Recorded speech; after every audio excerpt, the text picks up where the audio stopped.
일어나셔서 우리를 제자로 부르시는 하나님을 예배합시다.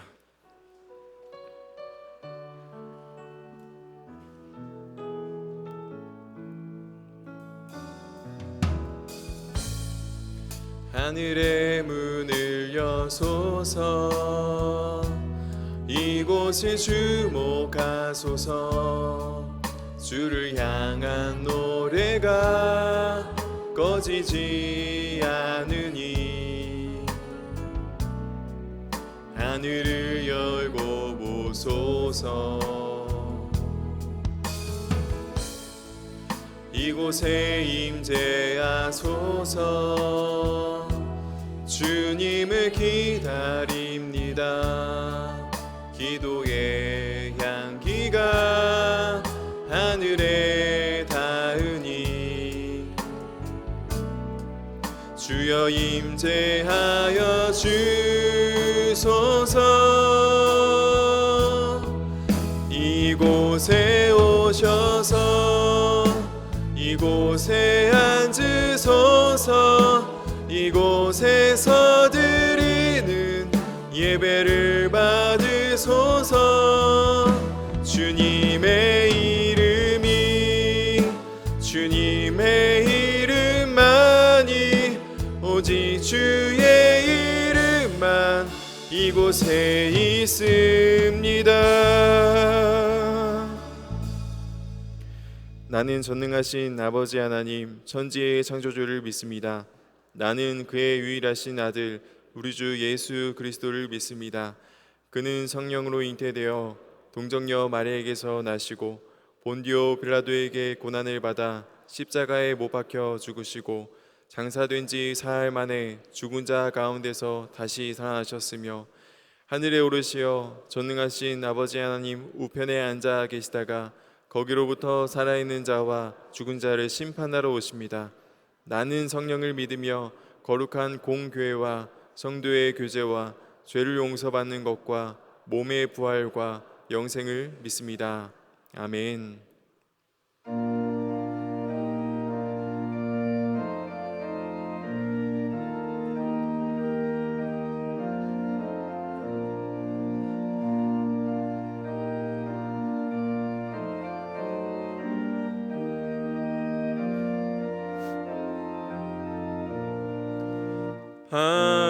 하나님의 크신 사랑 하늘에서 내리사 우리 맘에 항상 계셔 온전하게 하소서. 우리 주는 자비하사 사람 무한하시니 두려워서 떠는 자를 구원하여 주소서. 걱정 근심 많은 자를 성령 감화하시며 복과 은혜 사랑받아 평안하게 하소서. 처음과 끝이 되신 주님 항상 인도하셔서 마귀 유혹하는 것을 속히 끊게 하소서. 전능하신 아버지여 주의 능력 주시고 우리 맘에 임하셔서 떠나가지 마소서. 주께 영광 항상 돌려 천사처럼 섬기며 주의 사랑 영영토록 찬송하게 하소서.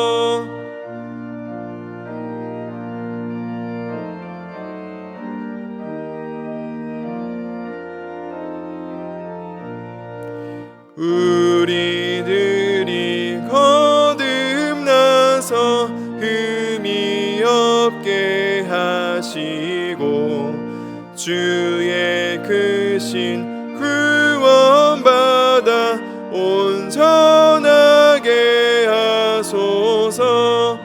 영광에서 영광으로 천국까지 이르러 크신 사랑 감격하여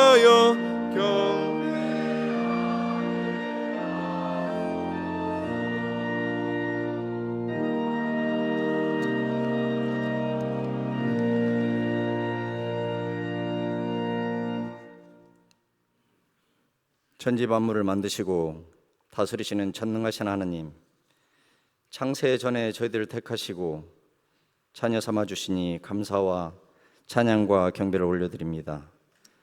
하지만 한 주간의 저희의 삶은 하나님의 은혜에 살기보다는 하나님과 세상을 겸하여 섬겼음을 고백합니다. 주님, 저희들을 용서해 주시옵고 주님의 보혈로 씻어주사 영과 진리로 예배하게 하여 주시옵소서.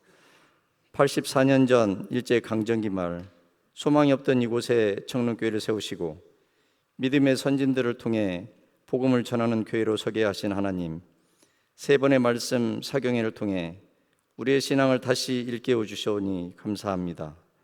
기도로 구하며 부르신 곳에서 참된 예배자로 성령을 힘입어 말씀과 기도의 거룩한 청릉교회 공동체가 되어 세상을 향하여 부활하신 예수를 증거하는 공동체가 되도록 성령님 인도하여 주시옵소서. 하나님, 정전 73주년 호국 보훈의 달을 맞아 이 땅의 자유와 평화를 위해 목숨을 초계와 같이 버린 우리의 선조들을 기억하며 그들의 피가 헛되지 않도록 이 땅에 진정한 자유와 평화를 주시고 오랜 분단으로 통일의 희망마저 희미해지고 있는 이때에 청릉교회는 통일의 희망을 품고 쉬지 않고 기도함으로 통일의 단초가 되어 복음 통일을 이루어 세계 열방을 향해 주님의 복음을 전하는 나라가 되도록 성령님 인도하여 주시옵소서. 하나님, 세계 각처에서 복음을 전하는 선교사들의 신원을 지켜주사 그들이 지혜롭게 복음을 전할 수 있도록 성령님 함께하여 주시옵고 또한 그들의 가정을 지켜 주시옵소서. 하나님을 대적하며 주님의 이름을 미혹하는 이때에 영적 분별력을 주시고 세상 유혹 속에서도 발의 등불이요 길에 비치신 주님의 말씀을 붙잡고 오직 주님만 섬기는 우리의 가정과 자녀들이 되도록 성령님 인도하여 주시옵소서.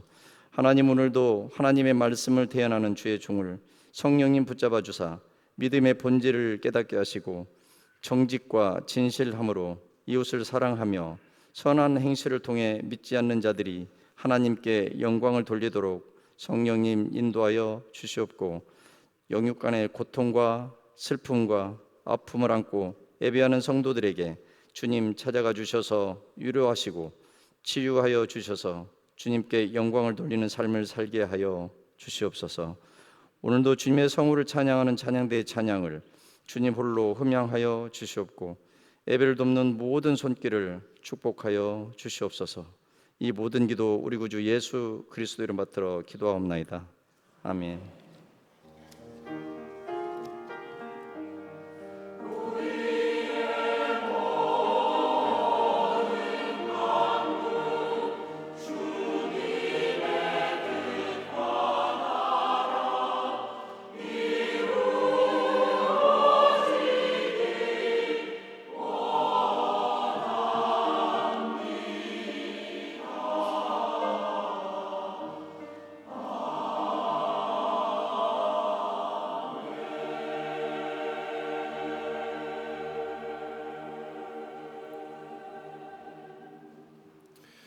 예배에 오신 모든 성도님을 진심으로 환영하고 축복합니다.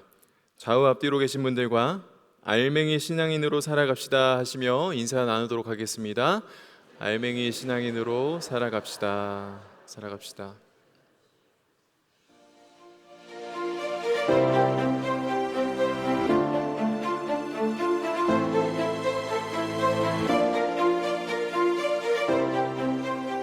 정는교회에 새로 오신 분들을 환영합니다. 등록을 원하시는 분은 대예배실 입구의 안내팀이나 3층 새가족실로 오시면 친절히 안내해드리겠습니다. 이번 주 수요기도에는 NK 생명나무교회 김광호 목사님께서 말씀을 전해주십니다. 이번 주 금요기도에는 통일 선교를 위한 기도회로 드립니다. 장소는 지하 중예배실입니다. 다음 주일은 통일 선교주일로 지킵니다. 통일 앞마당은 오전 10시부터 오후 2시까지 1층 실내 주차장에 있습니다. 교구연합 종강예배가 이번 주 금요일에 있습니다. 기도가 필요할 때 조용히 기도할 기도실이 있습니다. 지하 중고기도실에는 개인 기도실, 합심 기도실, 중고적 기도실이 있습니다. 또한 평일에는 2층 소예배실에서 기도하실 수 있습니다. 2026년 하반기 1대1 제자 양육 동반자 과정을 모집합니다. 1대1 제자 양육을 받지 않으신 분들을 대상으로 하며 6월 28일까지 2층 행정실 앞 빨간 우체통에 접수해 주시기 바랍니다. 오늘 오후 12시 40분에 재직회가 있습니다. 이외의 알림 및 모임은 주보 또는 홈페이지를 참고해 주시기 바랍니다.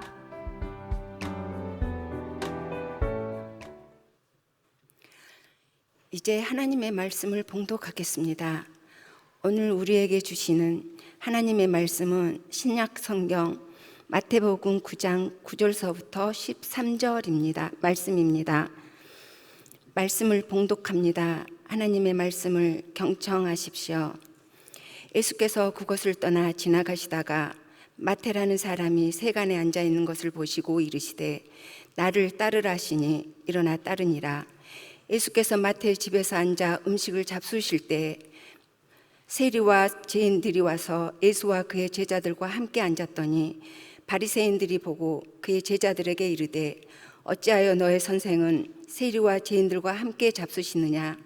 예수께서 들으시고 이르시되 건강한 자에게는 의사가 쓸데없고 병든 자에게라야 쓸데있느니라. 너희는 가서 내가 긍휼을 원하고 제사를 원하지 아니하노라 하신 뜻이 무엇인지 배우라. 나는 의인을 부르러 온 것이 아니요 죄인을 부르러 왔노라 하시니라. 아멘.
아멘. 하나님께 영광의 박수 올려드리도록 하겠습니다.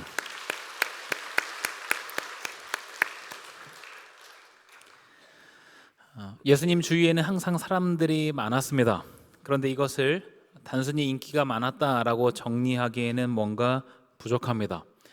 분명 예수님은 인기가 많았지만 오늘날 유명 연예인들하고는 차이가 있었습니다. 연예인들의 팬들은 열정적이고 자기 희생적이죠. 돈과 시간을 드립니다.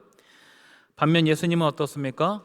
예수님 주위에는 사람들이 많았고 팬층이 두텁다고 할 수 있으나 그들이 돈과 시간을 들이진 않습니다.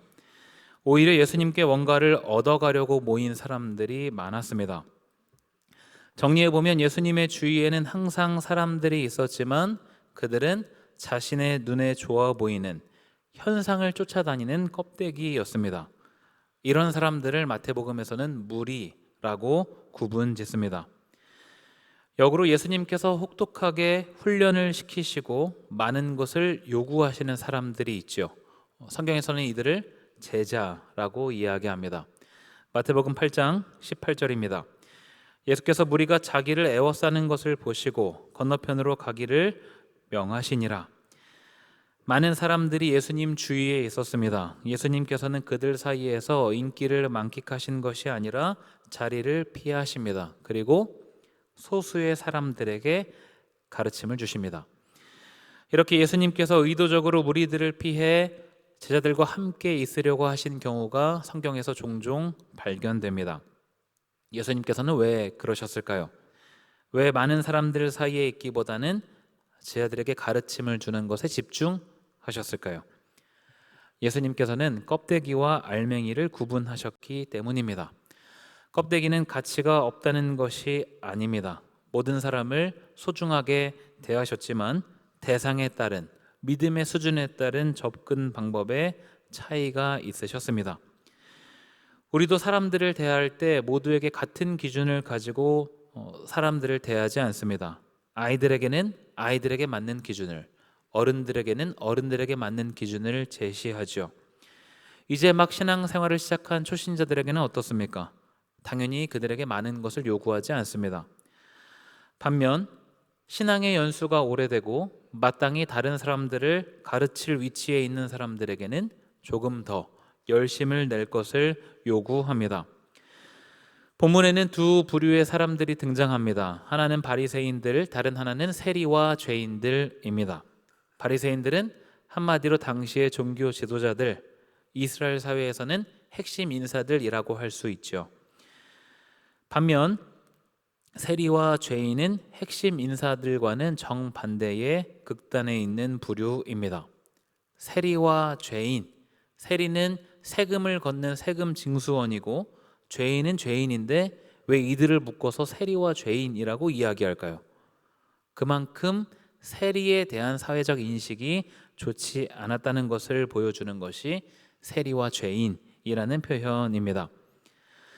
마치 우리 교회 안에 한 부서, 어떤 특정 집단을 가리켜서 죄인들이라고 그룹을 짓는 것과 같습니다.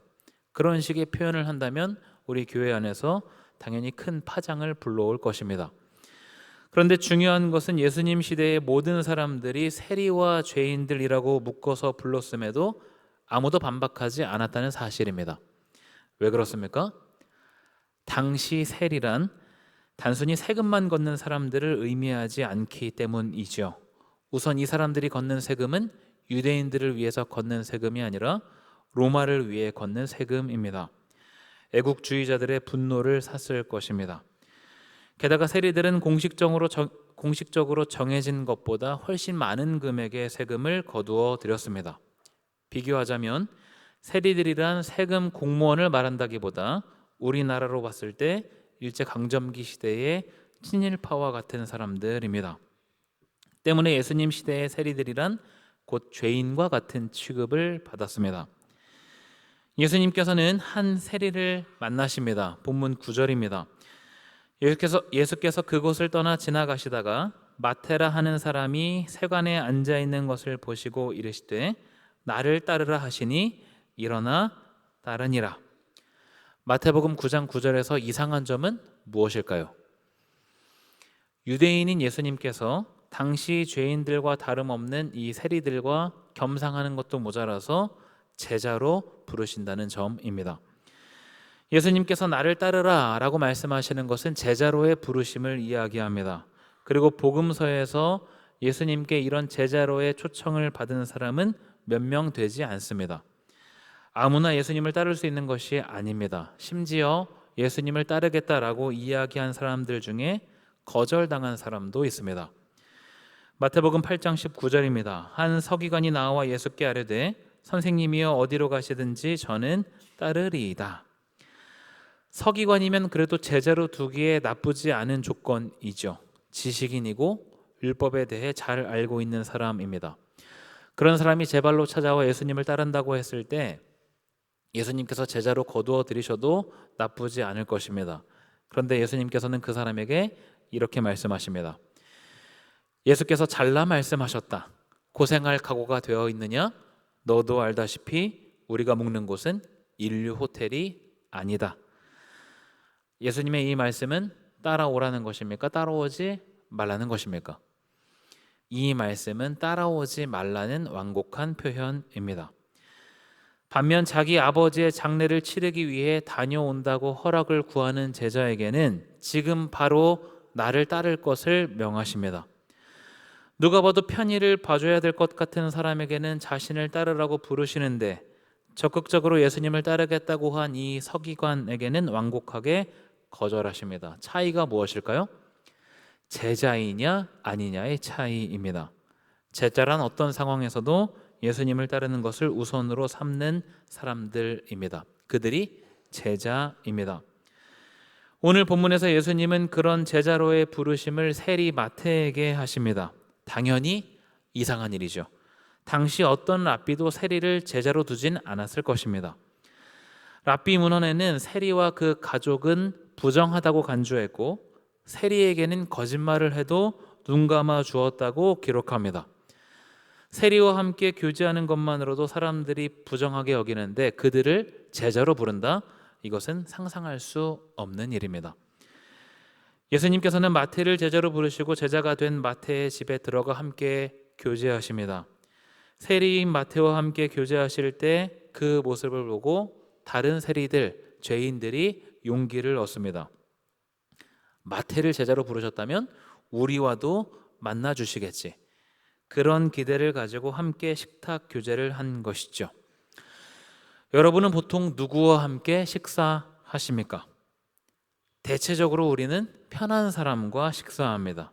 그래야 소화도 잘 되고 기분 좋은 대화도 이어서 할 수 있죠. 만약에 불편한 사람과 식사를 하면 어떻게 됩니까?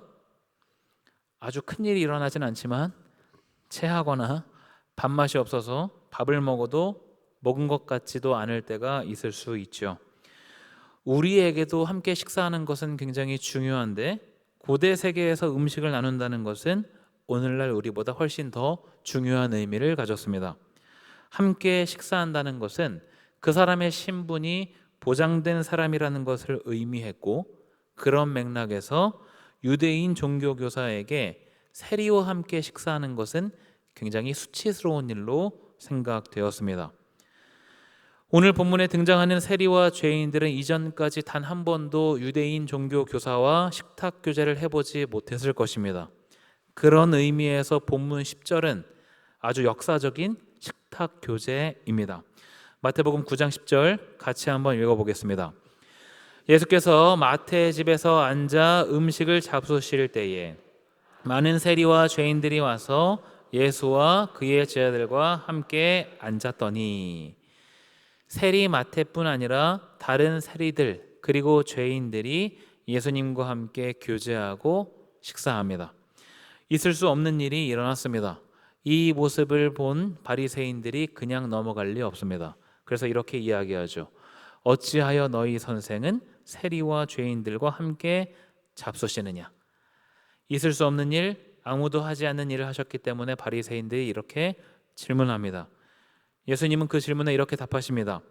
건강한 자에게는 의사가 쓸데없고 병든 자에게라야 쓸데있느니라. 여기서 건강한 자는 누구입니까? 바리새인들의 질문에 대한 답이기 때문에 바리새인을 지칭한다 볼 수 있습니다. 그리고 병든 자는 세리와 죄인들을 이야기합니다. 이렇게 본문에 등장하는 두 부류를 다시 한번 언급하십니다. 바리새인들 너희에게는 의사가 쓸데없고 세리와 죄인들에게는 쓸데있다. 예수님의 가르침이 필요한 사람, 예수님의 치유와 치료가 필요한 사람은 너희 바리새인들이 아니라 세리와 죄인들이다라는 의미입니다. 그렇다면 바리새인은 정말 예수님의 가르침이 필요하지 않습니까? 그렇지 않죠. 그런데 그렇게 예수님께서 말씀하신 이유는 바리새인들이 껍데기와 같았기 때문입니다. 알맹이는 어디 갔는지 온데간데 없고 껍데기만 남아서 자신들의 종교적 지위를 내세우면서 으스대고 있습니다. 그런 껍데기들에게 예수님의 가르침은 필요 없습니다. 반면 겸손한 자세로 예수님의 가르침을 구하는 자들은 알맹이들입니다. 그래서 예수님께서는 친히 손을 내미시고 제자로 부르시는 것이죠. 누가복음 19장에 아주 유명한 세리가 등장합니다. 바로 삭개오입니다. 성경의 비유의 이야기이든 실제 이야기이든 이름이 거론되는 경우는 전부 그 이름이 중요한 의미를 담고 있는데 삭개오라는 이름의 뜻은 깨끗한 자라는 뜻입니다. 그런데 이 삭개오의 직업은 세리장입니다. 본문에 나오는 마태는 그냥 세리인데 삭개오는 세리장입니다. 이 세리장은 다른 세리들을 고용할 수 있는 사람입니다. 일반 세리보다 훨씬 더 부유했고 훨씬 더 부패했습니다. 한마디로 세리장이란 아주 나쁜 놈이라는 의미입니다. 이름은 깨끗한 자인데 직업은 세리장입니다. 이름은 깨끗한 자이나 직업이나 하는 행실은 아주 더러운, 굉장히 앞뒤가 맞지 않는 표현입니다. 그런데 이 사람이 예수님에 대한 소문을 들었고 예수님을 보고자 했습니다. 그래서 돌무화과 나무에 올라간 이야기는 다들 잘 아실 것입니다. 그러면 삭개오는 왜 예수님에 대한 관심을 가졌을까요? 예수님의 12제자 중에 세리가 있었기 때문일 것입니다. 오늘 본문에서 이야기하는 것과 같이 예수님께서 세리와 죄인들과 함께 교제하셨기 때문입니다. 삭개오 본인도 그런 율법 교사, 그런 랍비는 단 한 번도 본 적이 없었으나 예수님께서 대상을 구분하지 않고 교제하신다는 소문을 들었습니다. 그래서 삭개오는 예수님에 대한 관심을 갖습니다. 예수님께서는 삭개오를 부르시고 삭개오와 함께 교제하겠다 말씀하십니다. 삭개오는 이 예수님과의 만남을 통해서 자신의 이름을 회복합니다. 누가복음 19장 8절입니다. 삭개오가 서서 주께 여짜오되 주여 보시옵소서 내 소유의 절반을 가난한 자들에게 주겠사오며 만일 누구의 것을 속여 빼앗은 일이 있으면 내 갑절이나 갚겠나이다. 이후에 세리장 삭개오는 앞뒤가 맞지 않는 이름이 아니라 앞뒤가 일치한 이름을 살아갔을 것으로 예상됩니다. 예수님께서 삭개오를 향해서 이렇게 말씀하십니다. 이 사람도 아브라함의 자손임이로다. 당시 바리새인들 종교 지도자들에게 세리란 그리고 죄인들이란 같이 상종할 수 없는 사람들입니다.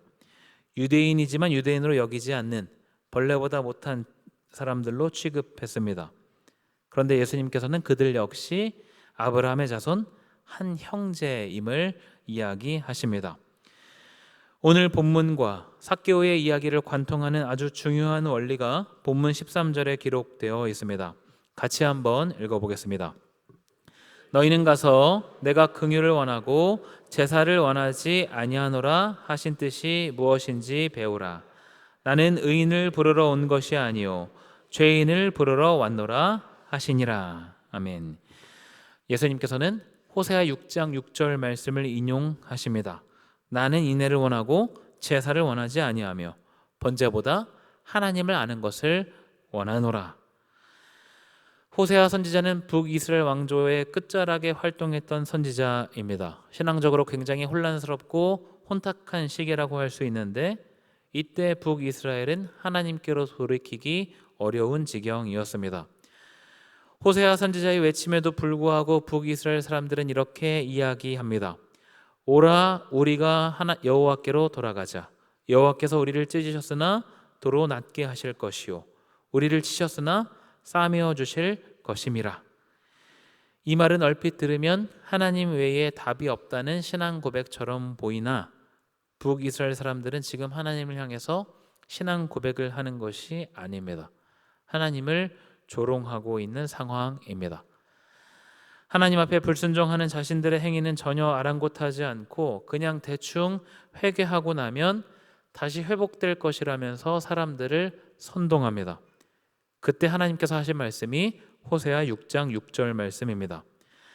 나는 인애를 원하고 제사를 원하지 아니하며 번제보다 하나님을 아는 것을 원하노라.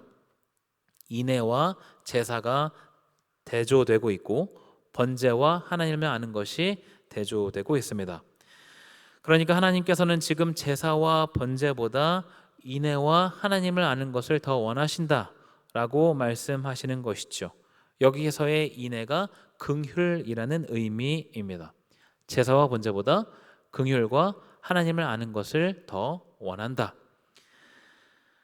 여러분, 제사는 무엇입니까? 제사는 아무 의미 없는 것입니까? 레위기 서두부터 아주 자세하게 설명하고 있는 제사는 이스라엘의 신앙에 있어서 아주 중요한 한 축이라고 할 수 있습니다. 레위기 1장부터 7장까지 이스라엘의 5대 제사에 대해서 다루는데 제일 처음 언급하는 제사가 바로 번제입니다. 번제란 제물을 제단 위에 통째로 올려서 가죽 외에 전부 불태우는 제사입니다. 그 의미는 제물을 바치는 사람이 하나님께 대한 감사의 마음으로 드리는 전적 헌신입니다. 당연히 제물을 바치는 사람의 마음이 담겨야 합니다. 정성스러운 마음으로 번제를 바치면 하나님께서 이것을 기쁘게 받으십니다. 여기서 우리가 기억해야 할 아주 중요한 사실이 있습니다. 레위기 1장 4절입니다. 그는 번제물의 머리에 안수할지니 그를 위하여 기쁘게 받으심이 되어 그를 위하여 속죄가 될 것이라. 번제물의 머리에 안수하는 사람은 제사장이 아니라 제물을 바치는 사람입니다. 제물을 바치는 사람이 자기가 직접 키운 가축 중에서 흠이 없는 것을 가지고 하나님께 나옵니다. 그리고 자신이 직접 번제물의 머리에 손을 얹고 안수합니다. 자신의 죄를 전가한다는 의미입니다. 그런 정성스러운 마음으로 하나님께 헌신할 때 하나님께서 기쁘게 받으시는데 레위기 1장 4절에는 그를 위하여 기쁘게 받으신다라고 기록합니다. 하나님께서 제물뿐만 아니라 제물을 바치는 사람까지 받으신다는 의미입니다. 창세기 4장 가인과 아벨의 제사에서도 분명하게 드러납니다. 하나님께서는 아벨과 그의 제물을 받으셨고 가인과 그의 제물을 받지 않으셨습니다. 제물과 제물을 바치는 사람을 동일시하고 계십니다. 제물을 바치는 사람과 그 제물은 떨어질 수 없는 관계입니다. 이것은 번제뿐 아니라 모든 제사와 봉헌물에도 동일하게 적용됩니다. 따라서 하나님께서 그를 위하여 기쁘게 받으실 때 사실은 제물을 바치는 사람 그 자신이 하나님께 번제물로 받아들여진 셈입니다. 이것이 바로 구약의 제사입니다. 아무 의미가 없습니까? 그렇지 않죠. 대단히 중요한 의미를 갖고 있습니다. 이 제사를 가만히 살펴보면 단순히 형식이 아니라는 것을 알 수 있습니다. 그냥 아무 동물이나 가져다가 순서에 맞춰서 각을 뜨고 불태우는 그런 단순한 형식이 아닙니다. 모든 형식에 제사를 바치는 사람의 마음을 담아야 합니다. 즉 내용을 담아야 하는 것이죠.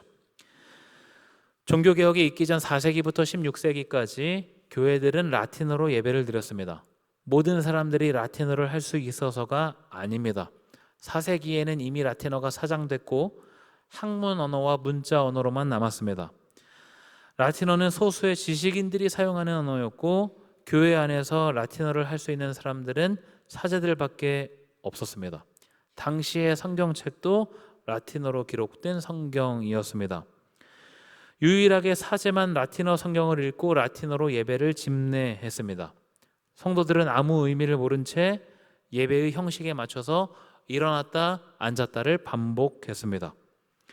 그것은 예배입니까? 아닙니까? 그것은 껍데기뿐인 예배입니다. 알맹이가 빠져버린, 본질을 잃어버린 예배라고 할 수 있습니다. 하나님께서 처음 말씀해 주신 예배, 즉 구약의 제사는 껍데기로 드리는 예배가 아닙니다. 형식만 중요한 예배가 아니라 형식과 내용을 모두 갖춰야 하는 예배입니다. 그런데 북이스라엘 사람들은 내용은 다 갖다 버리고 대충 구색만 맞추고 있습니다. 그래서 하나님께서 이렇게 말씀하신 것이죠. 나는 인애를 원하고 제사를 원하지 아니하며 번제보다 하나님을 아는 것을 원하노라. 하나님께서 말씀하신 것이 바로 본질입니다. 제사가 중요하지 않다라는 것을 말씀하신 것이 아니라 마음이 담기지 않은 예배, 껍데기뿐인 예배를 경고하십니다. 본문에서 예수님은 호세아 6장 6절을 인용해서 바리새인들에게 그리고 세리와 죄인들에게 그리고 오늘 우리에게 말씀하십니다. 너희는 가서 내가 긍휼을 원하고 제사를 원하지 아니하노라 하신 뜻이 무엇인지 배우라. 나는 의인을 부르러 온 것이 아니요 죄인을 부르러 왔노라 하시니라. 예수님께서 말씀하신 긍휼이란 곧 하나님께서 호세아 선지자를 통해서 말씀하신 것과 같습니다. 이것이 곧 본질입니다. 당시 종교 지도자들은 세리와 죄인들과 교제하는 것, 같이 식사하는 것을 부정하다 여겼습니다. 그리고 그런 부정한 것에서 자신들을 지키는 것이 신앙이라고 생각했습니다. 하지만 예수님께서는 대상을 구분하지 않고 긍휼히 여기십니다. 어떻게 이렇게 정반대의 결과가 나올 수 있습니까? 하나님의 마음을 아는 것과 모르는 것의 차이입니다. 종교 지도자들도 율법을 알고 배운 사람들입니다. 그렇지만 그들은 하나님의 마음은 모르는 사람들입니다. 제가 말씀 나눈 반에서 성경 공부를 할 때 종종 하는 질문이 있습니다. 우리는 율법을 다 지킬 수 있습니까? 없습니까? 라는 질문입니다. 여러분에게도 같은 질문을 드립니다. 구약에 나오는 율법이 총 613가지인데 그것을 하나하나 다 지킬 수 있습니까? 없습니까? 대부분은 여러분처럼 지킬 수 없다라고 이야기합니다. 그러면 그 다음에 제가 이렇게 질문합니다. 그러면 하나님께서는 지키지도 못하는 율법을 왜 주셨습니까? 정답을 말씀드립니다. 정답은 지킬 수 있다입니다. 십계명도 지키기 어려울 것 같은데 613가지나 되는 율법을 어떻게 지킬 수 있습니까? 그 비결은 율법 조문에 있지 않고 하나님의 마음을 아는 것에 있습니다. 613가지를 놓고 내가 이것을 지키려면 어떻게 해야 하는지 하나하나 생각하고 적용하려고 한다면 당연히 지키기 어려울 것입니다. 불가능에 가깝겠죠. 하지만 하나님께서 말씀하시는 그 의미를 생각해 본다면 그리고 하나님의 마음을 헤아려 본다면 하나님께서 말씀하신 것 그 이상도 할 수 있습니다. 신명기 24장 19절입니다. 같이 읽습니다. 내가 밭에서 곡식을 베를 때 그 한 뭇을 밭에 잊어버렸거든 다시 가서 가져오지 말고 나그네와 고아와 과부를 위하여 남겨두라. 그리하면 내 하나님 여호와께서 내 손으로 하는 모든 일에 복을 내리시리라. 아멘. 그 613가지 율법 중에 하나입니다. 밭에서 곡식을 벨 때, 그러니까 추수할 때 한 귀퉁이를 빼놓고 다 추수하지 않았다면 다시 가서 하지 마라 라는 것입니다. 아주 희한한 율법이죠. 추수할 때 미처 다 못한 부분이 있다면 다시 가서 하지 마라. 무슨 뜻입니까? 나그네와 고아와 과부를 위해서, 즉 약자들을 위해서 남겨둬라 라는 것입니다. 그러면 내가 추수할 때 정신이 아주 또렷해서 잊어버리지 않고 전부 다 추수를 했습니다. 그래서 약자들에게 줄 것을 남기지 않았습니다. 그러면 이 사람은 율법을 지킨 것입니까? 안 지킨 것입니까? 문자적으로는 지킨 것이죠. 까먹지 않았으니까 마저 다 하는 것은 문제가 없습니다. 다만 이런 경우 율법을 지켰으나 지켰다고 보기 어렵습니다. 왜 그렇습니까? 껍데기만 지켰고 알맹이는 잃어버렸기 때문입니다. 율법의 본질을 전혀 모르기 때문이죠. 하나님의 마음을 아는 사람이라면 까먹지 않았더라도 일부러 더 많은 부분을 남길 것입니다. 하나님께서 원하시는 것은 내 손을 펴서 주위에 나누는 것이기 때문입니다. 하나님의 마음을 아는 사람은 613가지가 아니라 그 이상이어도 지킬 수 있는 것이고, 하나님의 마음을 모르는 사람은 단 6가지여도 지키기 어려운 것이 율법입니다. 예수님 시대 종교 지도자들은 하나님의 마음을 몰랐습니다. 그래서 세리와 죄인들을 구분하고 자신들과 다른 사람들이라고 차별했습니다. 그렇지만 예수님께서는 누구보다 하나님의 마음을 잘 알고 계셨고 율법의 실천이란 무엇인지 몸소 보여주셨습니다. 그것이 바로 예수님의 별명 세리와 죄인의 친구에서 드러납니다. 본문의 말씀을 통해서 하나님께서 우리에게 동일하게 말씀하십니다. 내가 긍휼을 원하고 제사를 원하지 아니하노라. 주님께서 우리에게 먼저 긍휼을 베풀어 주신 것처럼 나도 다른 사람들에게 긍휼을 베푸는 삶을 살라고 말씀하십니다. 긍휼을 베푸는 것 어렵지 않을 수 있으나 선행되어야 되는 것이 있습니다. 어리석은 종교 지도자들과 같은 그 껍데기를 벗어버리는 것입니다. 내 알량한 자존심, 구태의연한 사고방식, 다른 사람에게 내 잣대를 들이밀고 조금 더 아는 것을 내세우는 교만함, 내 손에 쥐고 있는 부와 명예가 곧 나를 가리킨다는 착각, 말씀에 대한 불순종, 하나님 외에 내 중심에 가득 채운 것들, 이런 껍데기들을 벗어버리는 것입니다. 껍데기를 벗어버리기 위해서는 말씀에 부딪히는 것 외에는 다른 방법이 없습니다. 말씀에 다가갈수록 불필요한 껍데기는 벗어지게 됩니다. 그리고 먼저 나에게 손 내미신 그 사랑을 기억하는 것입니다. 그때 우리는 다른 사람에게 긍휼을 베푸는 하나님의 마음을 닮아가는 그 삶을 실천할 수 있습니다. 본질은 무엇입니까? 본질은 하나님의 마음을 아는 것입니다. 하나님의 마음은 다른 사람을 향한 긍휼, 곧 사랑에 있습니다. 한 주간의 삶이 그렇게 하나님의 마음을 알아가기 위해서 부단히 노력하고 애쓰는 한 주가 되기를 원합니다. 그런 우리의 삶에 함께 하시고 일하시는 그 하나님을 경험하고 체험하는 저와 여러분 되기를 간절히 소망합니다. 이 시간 우리의 마음을 담아서 함께 찬양하겠습니다.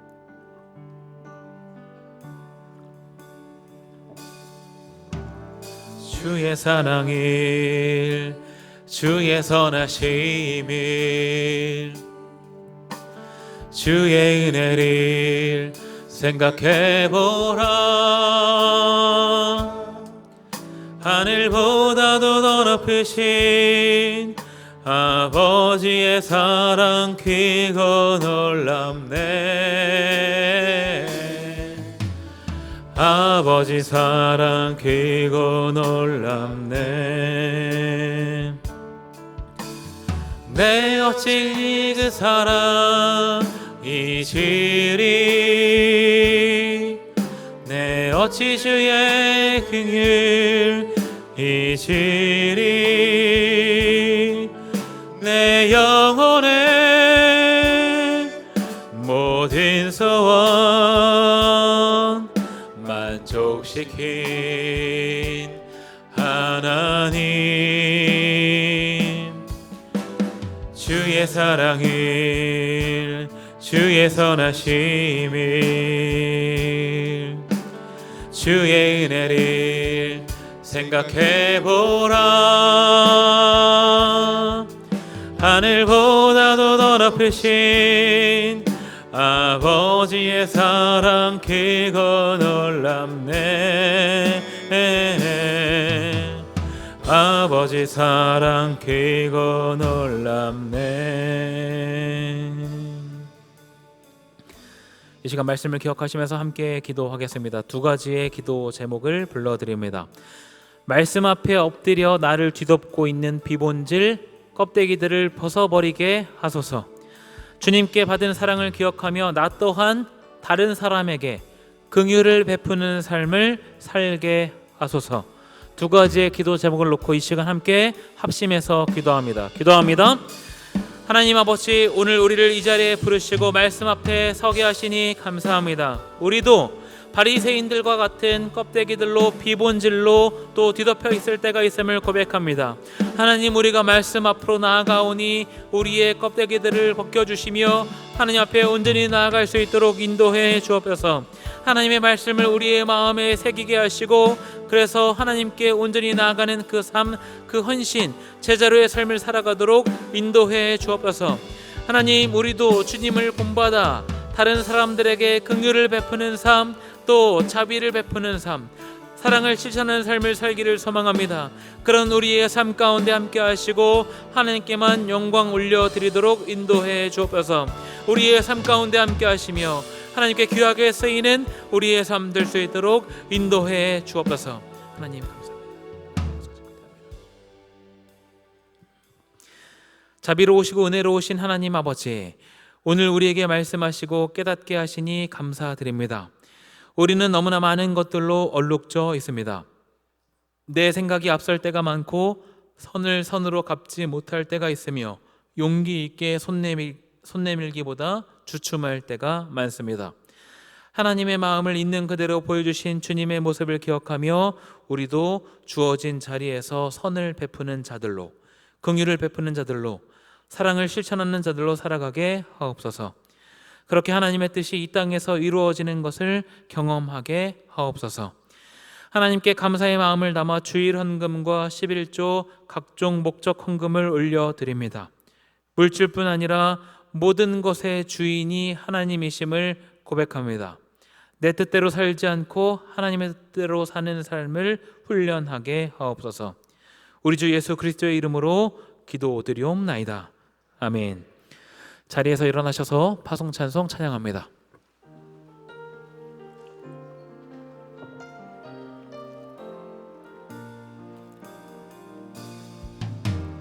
나를 보내사 서게 하신 곳, 가장 귀한 곳이 바로 이곳이라.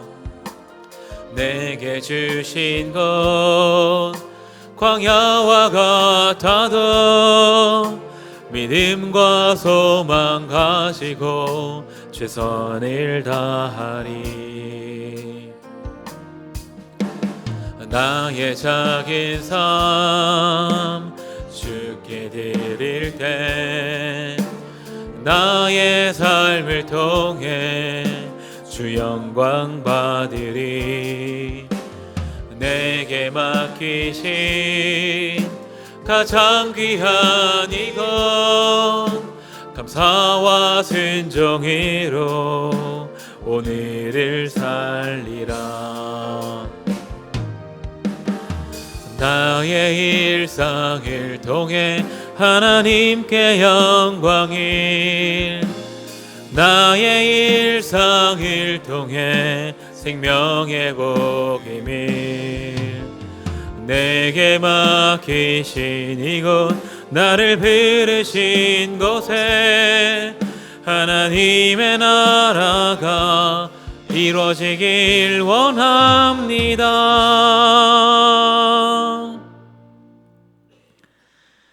주 예수 그리스도의 은혜와 하나님 아버지의 사랑과 성령의 내주하심이 주어진 자리에서 긍휼을 베푸는 자들로 살아가기로 결단하는 성도들 위에, 그들의 삶의 자리 위에 이제부터 영원토록 함께 하옵시기를 간절히 축원하옵나이다. 아멘.